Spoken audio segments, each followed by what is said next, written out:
Bom, então eu vou mostrar aqui o simulador do trocador de calor que eu fiz, baseado no módulo do laboratório que a gente faz na faculdade. Aqui vocês podem ver que tem o próprio trocador de calor em si, o casco-tubo, e caso a gente mexa nessas válvulas, que eu programei como se fossem botões, a gente consegue mudar as configurações deles de concorrente e contracorrente. Aqui no caso a gente informe as temperaturas de entrada. Geralmente o casco está mais frio, o tubo líquido que vai resfriar. A gente consegue, caso todos os campos estejam preenchidos, calcular as temperaturas de saída. Aqui, caso a gente mude a configuração, primeiro que a temperatura de entrada vai estar no lado oposto, e segundo que caso a gente coloque os mesmos valores do caso anterior, dá uma ligeira temperatura por causa da configuração do próprio equipamento. Aqui a gente pode ver a temperatura, teve uma ligeira diferença. E aqui também, caso a gente coloque uma configuração que não esteja aceita, não esteja correta, né? 3 válvulas abertas, ou uma válvula aberta só, 3 válvulas fechadas, é, o programa exibe uma mensagem de erro. Assim como se tiver alguma é, se tiver alguma caixa que não seja preenchida. Aqui. Bom, aqui no código a gente pode dar uma olhada que primeiro foi importada a biblioteca do Tkinter, que é responsável pela geração da interface, das caixas de entrada e basicamente toda a parte visual do programa. Aqui o PIL ele importa a imagem, as 3 imagens que fazem parte do background, né? Que eu fiz com as setas de concorrente, contracorrente e a default, que sem configuração nenhuma. Tkinter também importei a message box para gerar aquelas mensagens de configuração não aceita, de preencher todos os campos. A NumPy para resolver os cálculos matemáticos, assim como o DINT para resolver os sistemas de EDOs. Bom, aqui foram definidos os 3 backgrounds que vão mudar de acordo com a configuração que eu vou mostrar para vocês depois. Todas elas estão em 720p, que eu achei um tamanho razoável para o tamanho de tela da maioria dos computadores. Aqui foi feito um controlador para configuração de todos os botões e o que cada botão vai fazer quando for apertado, né? Então, por exemplo,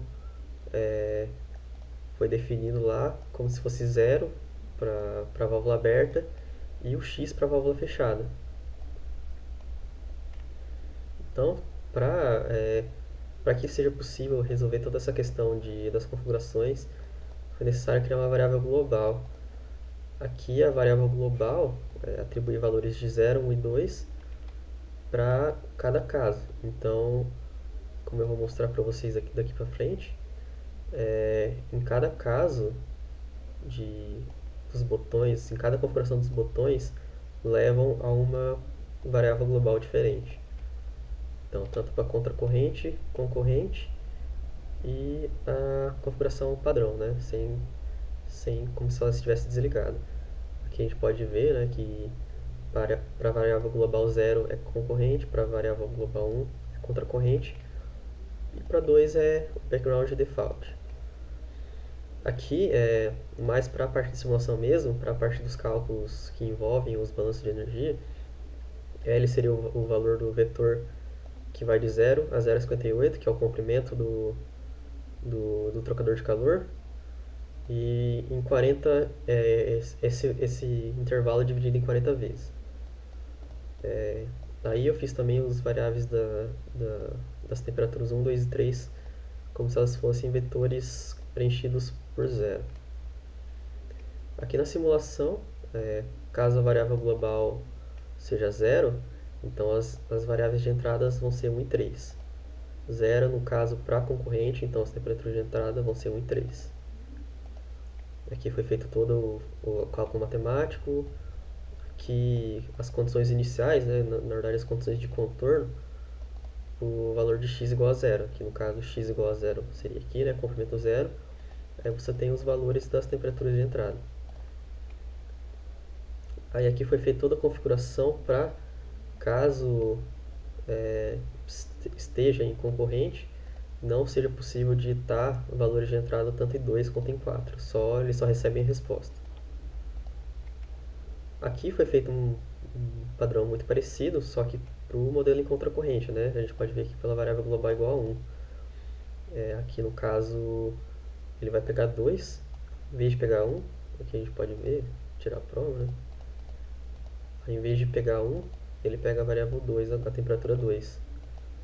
Foi feito um cálculo semelhante com os balanços de energia, e de maneira semelhante aqui, quando está, no caso, contra a corrente, temperatura 1 e 4 são células inacessíveis. Aí, caso nenhuma dessas configurações sejam aceitas, o message box exige aquela mensagem de erro, né, falando que a configuração não é aceita. E caso exista algum campo ainda não preenchido, o message box exibe essa mensagem para você preencher todos os campos. Aqui é a parte de importação das imagens, e aqui é a parte assim como se o label criasse uma imagem da interface e aqui ele posicionasse. Aqui de maneira muito semelhante, aqui ele está criando os textos, né, que vão embaixo das caixas de entrada ou dos botões, e aqui ele está posicionando essas caixas de texto que eu defini aqui em cima. Aqui são as caixas de entrada criadas na interface, e aqui é o posicionamento dessas caixas de entrada. Aqui de maneira semelhante é a criação dos botões com os textos criados neles, né, que ele vem, em padrão vem como se fosse o X, como se as válvulas estivessem fechadas. E aqui é o posicionamento dessas caixas. Aqui é a criação do botão calcular, o botão verde maior aqui, calcular. E aqui é o posicionamento desse botão.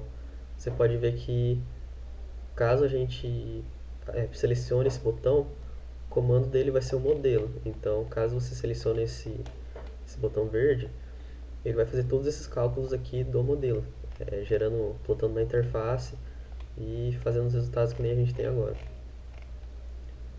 Bom, eu acho que é isso. O programa ainda exibe algumas mensagens aqui que foram feitas para teste, né, para verificar se está certo ou errado. Posteriormente ainda tenho que fazer alguns ajustes, talvez colocar uma bomba de vácuo, mas por enquanto o que tem sido principal eu fiz aqui.